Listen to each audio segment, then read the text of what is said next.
Tonight, a hero pilot avoiding school kids and homes as his plane crashed at Bosley Park. He'd only just got up when disaster struck.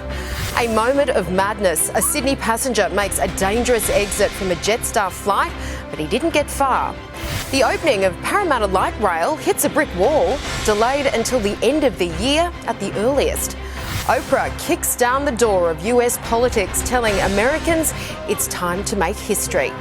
Exclusive, Labor and the Coalition cozy up to hit the elderly with a big new charge. A jaw-dropping run-in with a great white shark on the state's south coast. How they live to tell the tale. And 100 million reasons to get excited. The countdown to tonight's monster Powerball jackpot.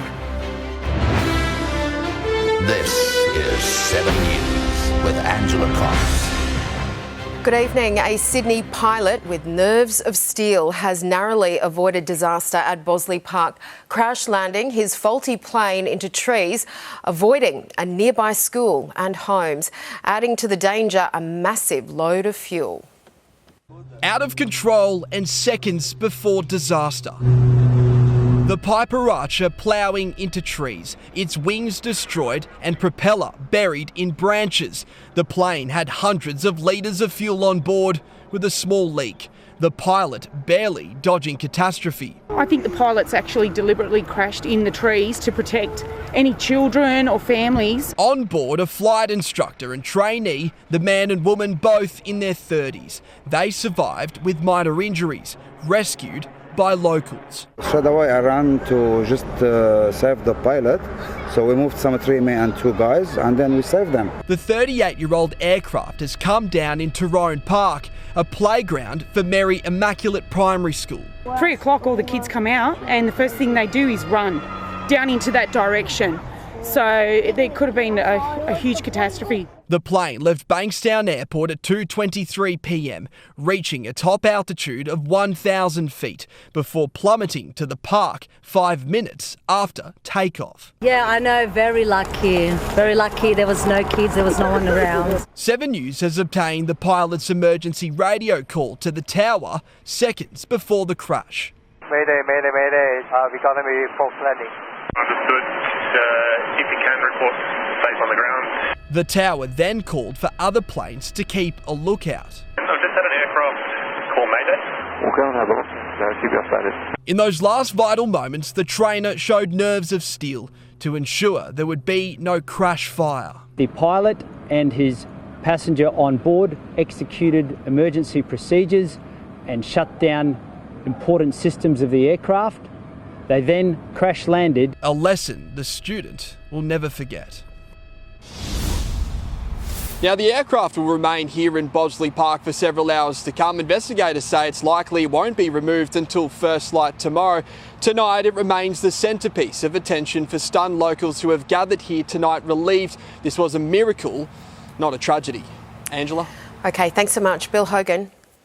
Passengers on a flight from Sydney to Melbourne watched in horror as a man pushed past people in the exit row and opened the emergency door. The Jetstar plane had just landed when he ran out the door and onto the wing. An extraordinary breach. What's wrong with him? Just after touchdown at Melbourne Airport, the lone passenger had pushed past people in the exit row and opened the emergency door over the wing. Take your seats immediately. All passengers, please be seated.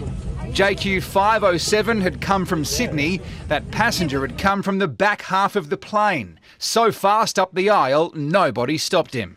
He was literally just holding onto the turbine and people were screaming at him, stop, stop, stop. Passengers tell us he didn't say a word as he ran out. What's wrong with him? Stopped once he fell, not by police, but airport staff. The poor people who were getting hit, some of the ladies and kids, he didn't care about them. Soon, others around the terminal knew something was wrong. The escape slide, a sign of emergency, except here, nobody knew why. It's definitely aggressive. Federal police arrested him for alleged aggressive behaviour and breaching aircraft safety protocols. Asking for alcohol, which I thought was quite odd for a 8:15 a.m. flight. That particular aircraft is now out of service. It could take days to replace the escape slide. It's expensive too, costing around $100,000. pure terror. I mean, everyone was shrieking, just inaudible sounds of, horror. People were like screaming so loud, and I was just like, I just put my head between my legs and expected the worst. What's wrong with him? Blake Johnson, 7 News. A man has been charged after allegedly kidnapping a woman at gunpoint in the city's southwest. A 26-year-old was arrested in Claymore last night after a major police search. Jesse Dmitriev has been charged with assault and other domestic violence offences and remains behind bars. Police haven't found a gun. Sydney's new City Metro is already proving so popular it's drawing passengers away from the old train network with fewer commuters at major city stations. Businesses near the Metro are also doing well as foot traffic takes off.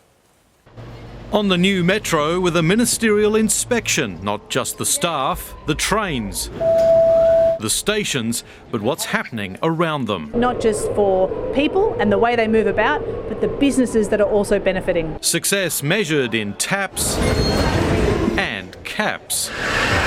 At Victoria Cross, it's been instant. Before the Metro, we were doing maybe 150, 200 coffees a day, and then as soon as the Metro opened, we're at 500. That's incredible. Yeah. In the CBD. Already we're finding an increase in business. It's now bringing more pedestrians up the hills, up to Martin Place. As travellers are switching, compared with last week, Tuesday saw 10,000 fewer passengers tapping off at Town Hall as 14,000 went through the new Gadigal Metro station. In North Sydney, the train station fell from 27 to 17,000 Tuesday tap-offs as nearby Victoria Cross Metro had 14,000 go through. The move to Metro taking pressure off trains, improving their reliability. Because Metro is so fast and frequent, people could move from the CBD to perhaps have lunch in Victoria Cross. James making a Metro day of it. I went to Chatswood for lunch and now I'm back for a cleansing now, right in Sydney. Next trip's Barangaroo. Further west, twin breakthroughs at Olympic Park for the twin tunnels of Metro West. The machines will next dig towards Westmead. Here, 27 metres below the ground, is the station that'll be dealing with the biggest surge in passengers on the new Metro West line, Sydney Olympic Park, designed to handle some 40,000 passengers an hour. Set to open in 2032. And Paul Caddick is in Parramatta tonight where there's more trouble for the new light rail. Angela, that's right. News that probably won't go down too well here on Church Street, that the Parramatta Light Rail has run into problems during testing, which means its launch will have to be pushed back again to late this year. There's apparently been issues with power supply and Opal card payments.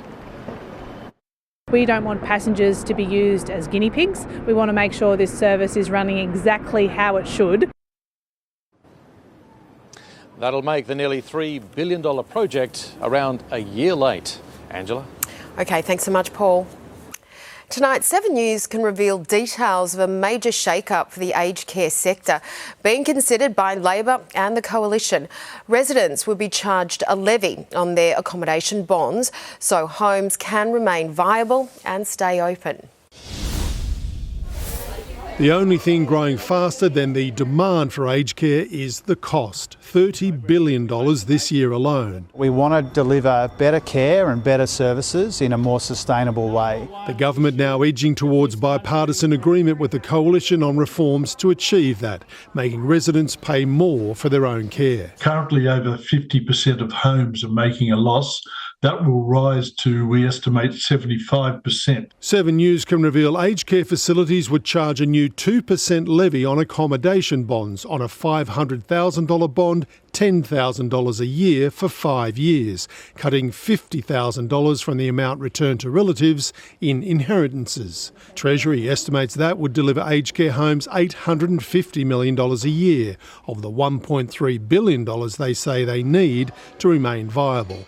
The rest would come from charging co-contribution fees for services 97% of home care residents currently get for free. It's now hoped a bipartisan agreement on the reforms can be struck within days so the legislation can go to the respective party rooms when Parliament returns here in 2 weeks. As reforms did pass, cutting NDIS costs by more than $14 billion and streamlining services. We can say to Australian taxpayers that it's going to be harder to rot, not everyone's on board. The greatest betrayal of our community ever perpetrated by a government. Mark Riley, 7 News. Federal Parliament will investigate the health and environmental impacts of forever chemicals. Earlier this week, Sydney Water confirmed cancer-linked chemicals have been found in the city's water catchments.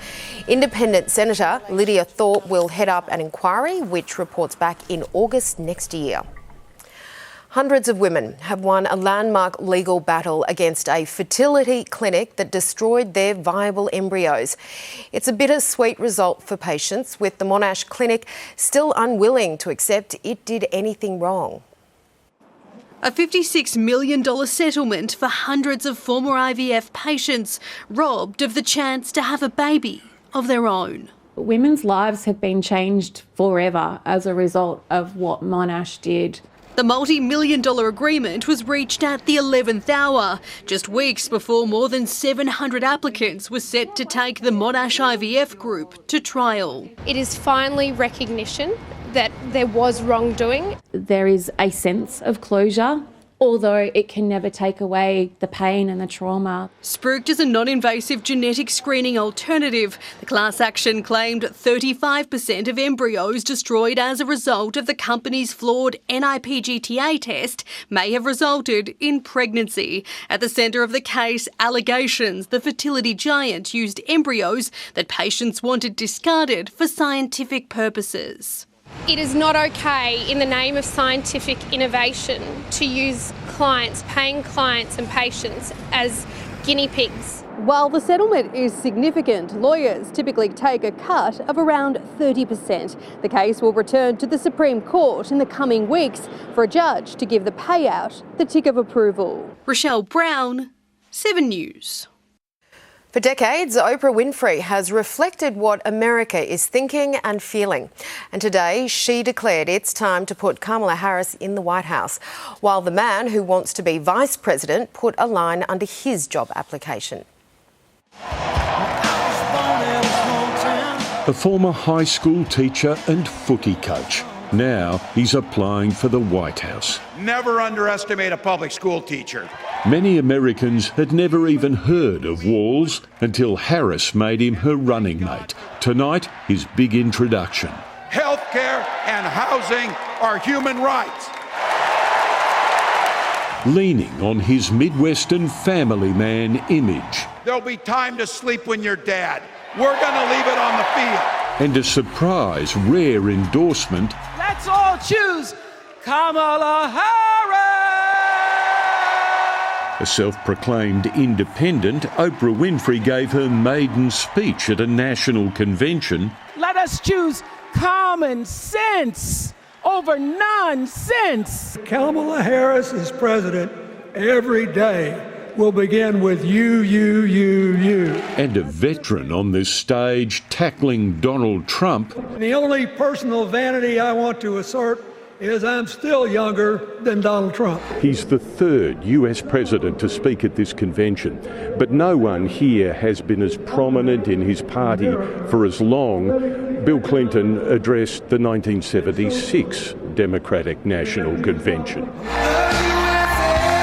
The Republican nominee hitting back with a rally of his own. That's all they talk about, Trump.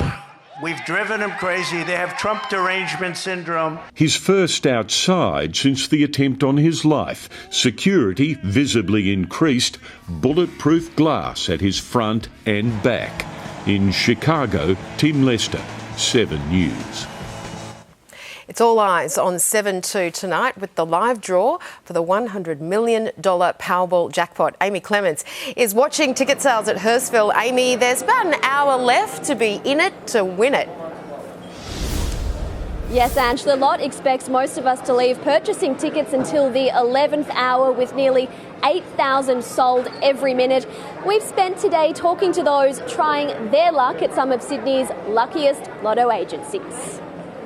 Queues out the door and cash splashed. $10 Powerball, please. Okay. This is Burwood Plaza News Agency, one of the luckiest lotto outlets in Sydney. It's not just the Division 1, we won a lot of the other second divisions, heaps. The lot claims almost half the country's now in the draw for a chance at $100 million. I came down from Hornsby just to get the ticket today. I bought a lot of tickets because I know this is the luckiest one. In the last year, the most winning tickets were bought in the city, but other lucky lotto suburbs are Cabramatta, Burwood, Blacktown and Lugano. And in an interesting trend, of the 5 big winners, 3 bought tickets online, 2 at a counter. Calling Division 1 winners, it's a bit like being Santa Claus or the Tooth Fairy or the Easter Bunny rolled into one, because you are breaking life-changing news. But in a cost of living crisis, is a game of chance a thing? Are lotto tickets a luxury we can no longer afford, or our best bet yet to end our money woes? Your chance of winning? 1 in 134 million. You're more likely to be struck by lightning, eaten by a shark, even win an Olympic medal. But it is fun to dream. I give most of it away. I don't need that much. Amy Clements, 7 News. It is indeed. Now, it's been a long time coming, but Ron Coote has been named Rugby League's 14th Immortal. Even Coote thought age may have beaten him, but the almost 80-year-old leapfrogged plenty of present-day greats to claim the game's highest individual honour. The morning after, still gracious for getting the game's top individual gong. I'm very, very, very honoured. The 14th Immortal is Ron Coote. A prime ministerial jacket fitting, precious bling from the NRL's boss, nominated before the near 80-year-old thought immortality had passed him by. I never thought I'd be crying when I was 80, but I am. I never thought it had happened. I've been at this function a few times. This, almost as good as the birth of his children. It's not like when your kids are, but it's up near there. Coote played in 9 grand finals, won 6, a legend for Souths. And a desperate rescue operation is underway in Sydney Harbour right now for a young whale that's got itself tangled in nets. We understand those orange buoys, you can see, have deliberately been attached to the humpback to slow it down so marine experts can get close enough to cut it free. They've been trying since the alarm was raised just after lunch, and every care is being taken not to distress the mammal anymore. We'll keep you updated on how they go. Time to check the weather now with Grace Fitzgibbon. And Grace, things really warmed up. Absolutely, and spring is just around the corner. This was the picture over the city today. Low lingering cloud responsible for all that warmth. We enjoyed a low of 15 degrees this morning before things really warmed up. 24 was the top in the city. Those conditions stretched right across the state today. Lismore was the hottest, a high of 29 degrees recorded there, 25 at Coffs Harbour. A little windy in parts too. We saw a fairly strong breeze of 48 kilometres an hour at Katoomba. A cooler morning on the way tomorrow. A low of just 6 degrees in Camden, 9 in Terry Hills, but it will warm up from there, and the weekend temperature is looking quite pleasant. I'll have all those details next. Pleasant indeed. Okay, thanks, Grace. Muscle for hire in Sydney's southwest after the break. Police raids and the video evidence that could bring the suspects down. Who dumped a flaming pile of rubbish on a suburban Sydney street? A breakthrough in the days-long search for bodies in an Italian shipwreck. A mother scrambles to save her children from a carjacker. Her story after sport, and why Australians are cutting back on chicken. That's next. Thank you for watching 7 News. A garbage truck caught fire in Smithfield just after 6:30 this morning. The driver having no option but to dump his load of burning rubbish in the middle of the road. The cause has not been confirmed, but just this week, householders were urged not to throw batteries in rubbish bins after a surge in garbage truck fires. Police claim they've smashed a muscle for hire gang responsible for kidnappings, shootings and home invasions across Sydney's southwest. Tonight, 3 men, including the alleged ringleader, are behind bars, and more arrests are expected. What began with a shooting at Austral in July ended yesterday in raids across Sydney. Police! Search warrant! In Fairfield West, officers arrested 20-year-old Jordan Poe, the alleged ringleader of a gang offering muscle and guns for hire. It has taken a very dangerous criminal element off the streets, home invasions, public place shootings, so I don't think there's any parameter of what acts that we're willing to conduct. Allegedly behind the Austral shooting and a kidnapping at Edmondson Park last week, police seizing knives, drugs and cash, also arresting Jay Lopez and Michael McGatt. Is Michael involved in shootings and kidnappings at all? Not at all. No, I don't think so. At this case, I'm not making any comment in relation to these charges, but a Supreme Court bail application will be made very swiftly. Police have also seized videos they allege the offenders made filming themselves in the process of carrying out the home invasion and kidnapping, crucial evidence that could lead to further arrests. Outsourcing violence has become common in Sydney's underworld, a similar tactic allegedly used in the failed attempt to target a high-profile man in the city's east last month. They're looking at many ways that they can conduct these acts without being detected and utilising other people they're not connected with. Andrew Denny, 7 News. Divers have recovered 4 of the 5 bodies found in the wreck of a yacht that sank off Sicily after being hit by a mini tornado. While the bodies have not yet been identified, those on board included UK billionaire Mike Lynch and his teenage daughter. One person remains unaccounted for, with the search to resume in the coming hours. The yacht's New Zealand captain has been questioned by prosecutors investigating the tragedy.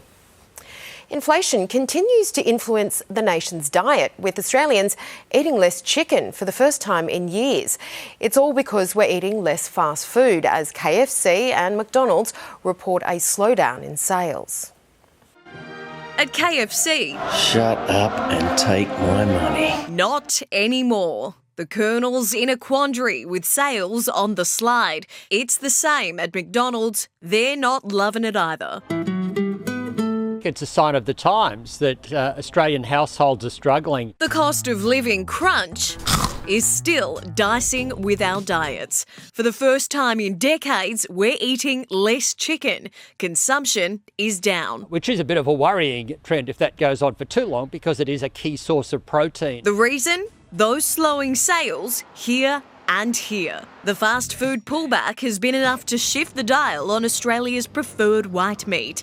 At McDonald's today, Yeah, I have noticed that it's gone up, but that's, I guess, with the cost of living. Others have checked prices from 2019, what a McChicken cost then and what you pay now.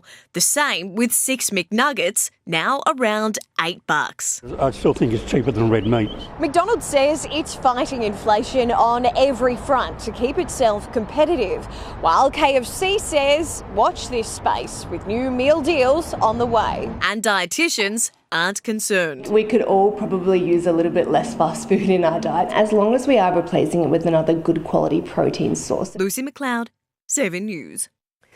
Australian-made missiles. Up next, how Newcastle will produce our Navy's newest weapons. City streets closed, the arrest police don't want you to know about. Incredible pictures face-to-face with a great white off our coast. Back to school for the brave girl who survived a London stabbing. And ahead in sport from Leichhardt Oval, Hall of Fame inductee Betty Elias joins me live.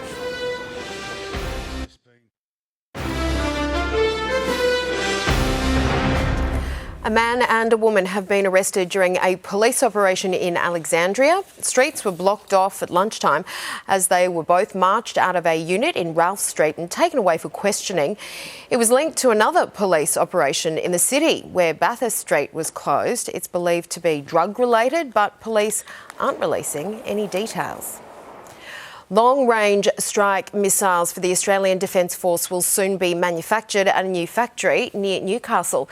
The federal government striking a deal with a Norwegian company to reduce our reliance on foreign imports.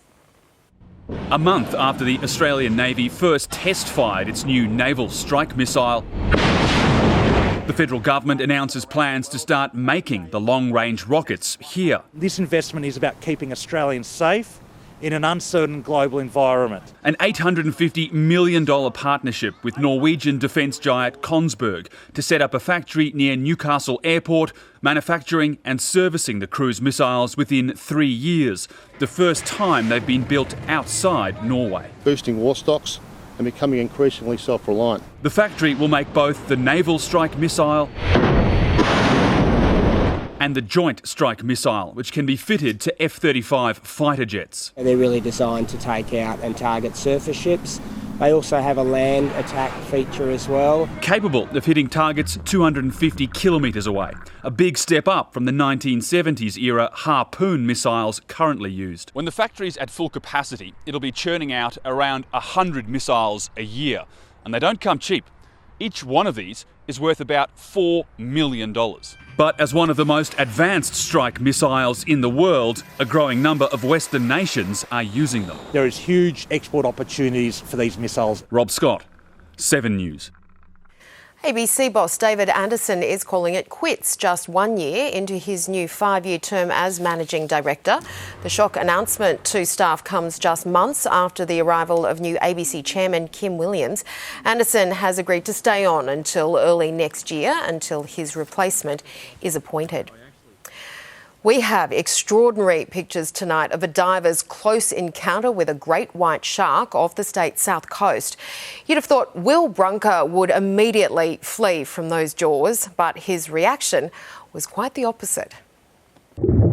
It began with lunch. Human catches fish, but the tide quickly turned as the ocean tried to level the score.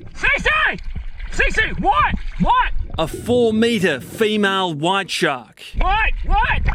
Sneaking up on Will Brunker and his diving partner who were fishing in Eden. And I almost had a out-of-body experience for a moment because I sort of thought, what am I actually... Is this... Yes, it's happening. It's a white shark. So what does Will do? He gets closer. I also really wanted to feel the energy of that magnificent animal. So I took the opportunity to take a drop and just see how she would respond. But the shark has a point to prove and territory to protect. She swims at them 4 times. She was dominant in a way. She, I think, saw us as a bit of a threat to her food source. Somehow, maintaining cool heads, they make their way to shore with an eye on the deep. Then, sweet land. Oh, that was so epic! But like all good shark stories, this too has a third act. They must now get back to their boat. That's when we really had to put our big boy pants on and say, all right, here we go. Let's see what happens. A happy ending and an unforgettable lesson. Made it. If that white shark wanted to eat us, then we would have been toast. She's not an aggressive man-eater. She was in her home. We were in her home. Don't forget the other lesson. Hit record on the GoPro and we got some cracker footage out of it. Tom Saker, 7 News. They sure did. Now, the big schoolgirl who was stabbed in London was back at school today. 11-year-old Layla Johnson still got to see her idol Taylor Swift perform in London and even got a message from Sam Kerr. I got a message from Sam Kerr the other morning, which is very exciting for me. I'm a big fan of the Matildas. Layla says she's excited to see her friends and to get back to normal. More Australians putting their health first. Just ahead, a surge in demand for private insurance. So where are the best premiums? The moment a carjacker strikes at the Bowser, taking off with a mother and her kids inside. The Sydney property boom that has homeowners ready to rake it in. And ahead in sport live from Leichhardt Oval, sweet revenge for the Eels who poached themselves a Gun Panther Cup.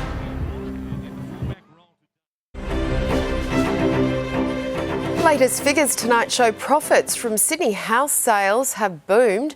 The median profit on a Sydney home is now $655,000, up $55,000 on last year. That's slightly down on the record of $680,000 set the year before. While 96% of homes made money, 4% lost a median of $125,000. 11% of units sold for a loss with a median of $46,000. Times are tough, but despite the cost of living crisis, more people are signing up for private health insurance. That's helped deliver a bump in profits for one of our biggest insurers, Medibank. So have rising premiums. After years coping with COVID and dogged by a data breach, Medibank feels a whole lot better now. I feel better. The private insurer recording a near 60% bump to profit, banking almost $500 million. We remain a very strong and resilient business. That's what our customers want from us. The reason? New sign-ups. Around 85,000 have joined Medibank in the past year, the majority of them from overseas. We've seen very strong growth in our non-resident business, so overseas students, workers and visitors come into the market. The international influx is happening across the industry. Nearly 80,000 new members signed up for private cover in the March quarter alone. That's a substantial increase, especially when you consider the cost of living pressures that are on households at the moment. That inflation pressure is prompting current members to shop around though, with 1 in 3 looking for a better deal in the past 12 months. It is good to see that they're not just taking these hits lying down. Average premium increases are the highest in 5 years. Medibank rates rose above average, less than Commonwealth Bank health insurance and NIB, but significantly more than Australian Unity and People Care. Amelia Brace, 7 News. Taking a look at finance now, the ASX 200 has closed up 17 points. Tech company WiseTech had another strong day, while Bega Cheese was also a big mover. $1 Australian is currently buying 67.49 US cents. Aldi has been named Australia's best-rated supermarket for the 7th year in a row, with 5-star reviews for freshness, checkout experience, deals and specials, store layout, presentation and, most importantly, value for money. The German supermarket chain's low prices have made it a popular choice with Aussie shoppers, and its special buy sales have drawn a cult following. A brave Aussie mum and the fight to save her kids. Still to come, the terrifying carjacking caught on camera, her quick thinking with children trapped inside, and the police chase that followed. Don't miss her story soon on 7 News. First, Mel's back with sport live from Leichhardt Oval, also known as the 8th wonder of the world. Mel, it's a perfect night for footy. It sure is, Ange, and the atmosphere here is always brilliant, and the Tigers and Sea Eagles both have plenty to play for. Balmain legend and Hall of Fame inductee Benny Elias joins me next. Plus, Ben Hunt's Dragons steel themselves for a high-stakes derby that could end their finals drought. And the return of the king, how 52-year-old Kelly Slater fared in his Fijian cameo at Cloudbreak.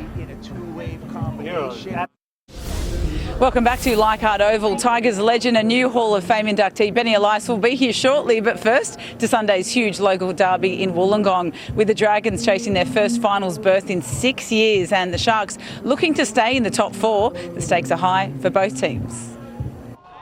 Flano versus the Sharks late in the season with plenty on the line.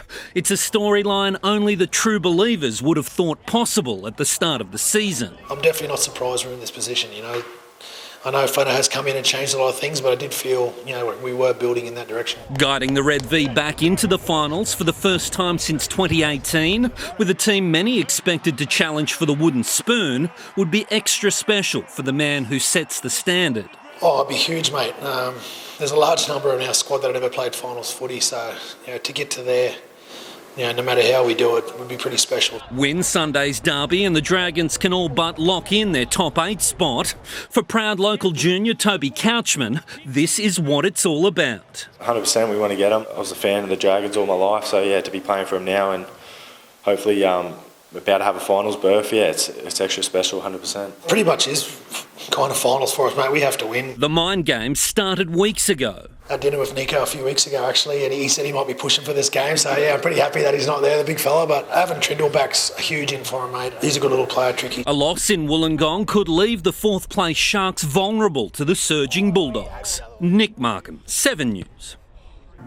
He'll be 80 in October, and last night Ronnie Coote was named Rugby League's 14th Immortal. As you saw earlier, Coote played in 9 grand finals, winning 6 with both Souths and the Roosters. The classic cover defender played 23 tests, leading his country to World Cup glory back in 1970. I never thought I'd be crying when I was 80, but I am. I never thought it had happened. I've been at this function a few times. Coote leapfrogged modern-day stars to win the game's highest individual honour among those inducted into the Hall of Fame. Cam Smith, Cooper Cronk, Greg Inglis, Benji Marshall and Benny Elias. Speaking of which, the man himself, Tigers great Benny Elias, joins me now. Congratulations to you, of course, on becoming a Hall of Famer. Now, you're wearing the blazer you were wearing last night. Is this the walk of shame? You've been partying all night? Oh, no. This is... I slept in it last night. I was over the moon. It was so humbling to be part of that great array of players who have been inducted last night. I mean, you see those players and they're all superstars, and wow, it was such a wonderful night. NRL, congratulations, did a great job, and it was just a phenomenal evening. Thousands of fans have been streaming in past us. Everyone can't wait to congratulate you. It's very special, isn't it? Oh, it is, and it's from all walks of life. Well, even the Manly supporters were congratulating me, which was a real sign of respect and regard. And, being part of that elite group is certainly very, very special. What about the selection of Ron Coote? Not many got to see him play, in this day and age, but a very popular choice and clearly a gentleman. Oh, look, if there was an immortal for the nicest bloke in the world, he would be number one. And there was no one in that room last night, and I'm sure anyone that saw his name being acclaimed, no one could doubt the fact that he's one of the greatest legends of all time. And he was a legend on the paddock and very, very much off the paddock. He inducted the Men of League, which was absolutely so important to the people who have retired. And he was the man behind that, and what a great legacy he's left. Indeed. Now, what about tonight's game? Always plenty to play for here at Leichhardt Oval. Everyone loves coming here. The Tigers are up against it. We want to know, is Luke Brooks going to get booed, and do you care? Look, he will get booed, but to mark a respect for Luke. I mean, he was such a great bloke. In the times when Moses and Woodsy and Tedesco left, he stayed here. He stayed an extra 11 years. He made his move last year, and it's been very, very beneficial to him. I love the kid. He's a good kid, and I'm sure all the Tigers would respect him, but he might just get a bit of a boo tonight. Tigers for the win, yes or no? Oh, look, Leichhardt Oval, the Hullard turf does strange things. It's you just don't know what happens here, but fingers crossed. It's a big feat against Manly, who are a very informed side. I'm obviously going for the Tigers. Pleasure having you on. You're a legend and a Hall of Famer. Thanks very much, Benny. Thank you, Mel. Staying with League, and after losing Blaze Talangi to Penrith, Parramatta have got one back on their Western Sydney rivals. Fullback Isaiah Iongi, who debuted for the Panthers earlier this month, has signed a 3-year deal from next season. A win over the Broncos tomorrow night will go a long way to ensuring the Eels don't finish with that wooden spoon. The players know where we sit, and that's in our control, really. So we'd like to put that to bed in the next 2 weeks. Hopefully it doesn't get down to the last game against the Tigers. The Roosters want Allianz Stadium packed when they pay tribute to emergency services against the Raiders on Sunday week. Every adult ticket sold will come up with two free junior tickets. Not bad at all. Joel Amati wants to finish the regular season with a perfect 10 on Saturday night. A win over the Crows at the SCG will clinch the Swans' first minor premiership since 2016. When the teams last met in June, Amati kicked a career-high 9 goals.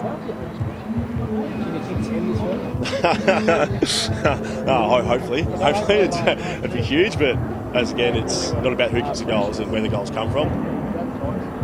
Heath Grundy and Nick Smith presented Guernseys to the 5 new members of the women's team. The Swans open the AFLW season against Collingwood at North Sydney Oval on Friday week. King Kelly Slater refused to shut the door completely on his legendary surfing career after his Cloudbreak cameo came to an end. Even a wild card into the Fiji Pro at his favourite break after missing the mid-season cut, the 52-year-old 11-time world champ lost to Iago Dora in the elimination round.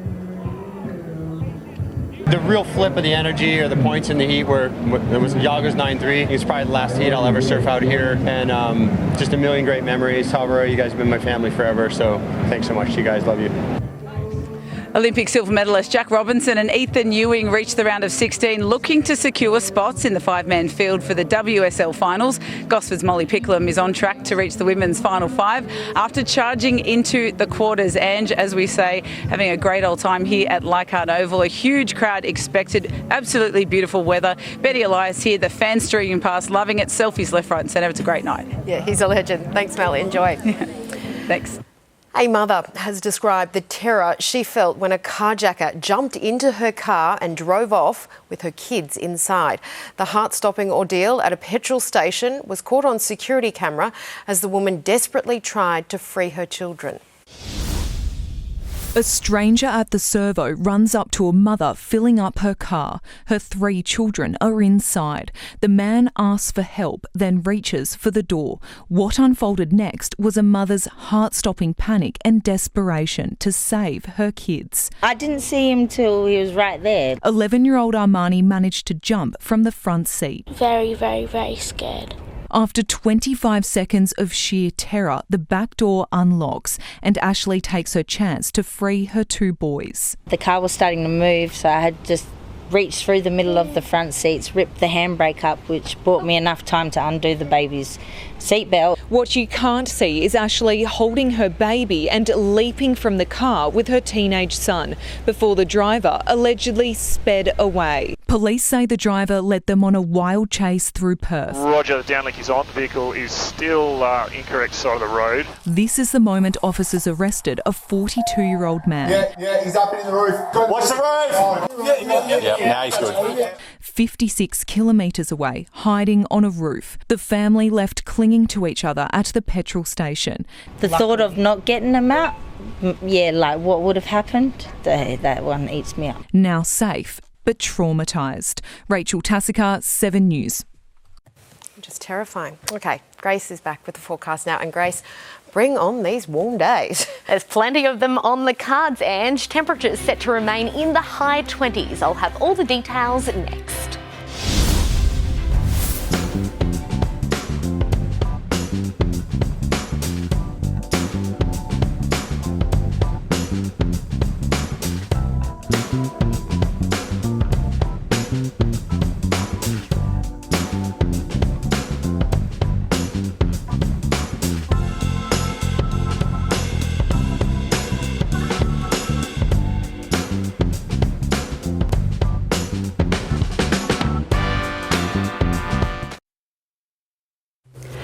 Tonight, 7 News headlines. A Sydney pilot is being praised for a successful crash landing, avoiding homes and school children in Bosley Park.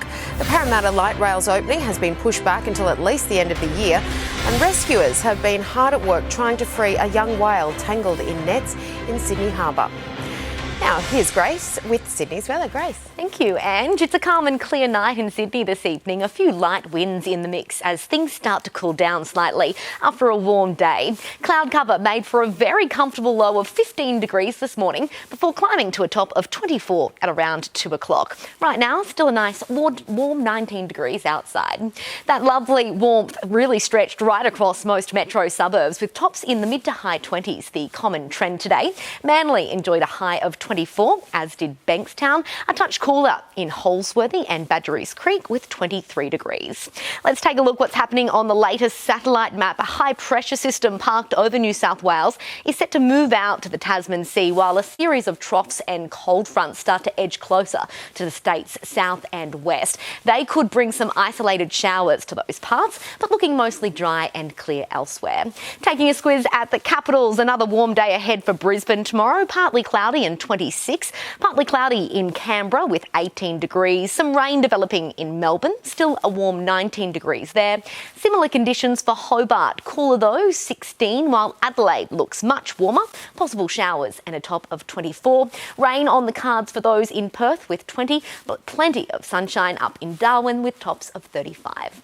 Across New South Wales tomorrow, some patchy morning frost is likely on the southern ranges, but overall daytime temperatures look to be sitting mostly above average. Expecting a warm top of 23 degrees in Newcastle, a touch cooler in Wollongong, sunshine and 21 degrees in Bega.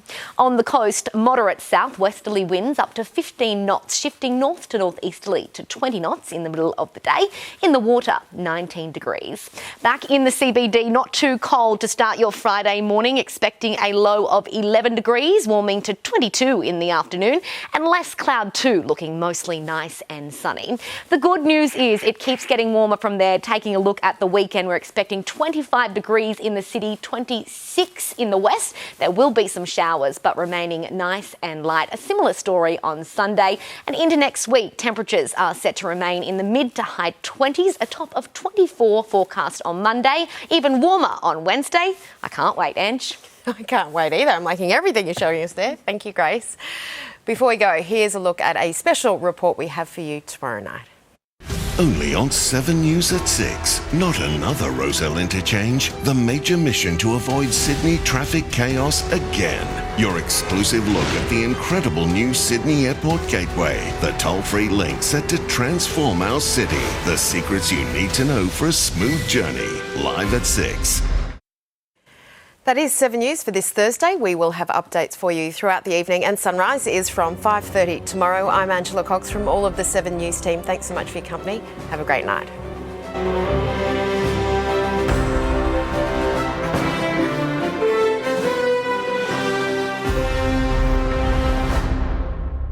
The 7 News app will give you the news you want. Download now.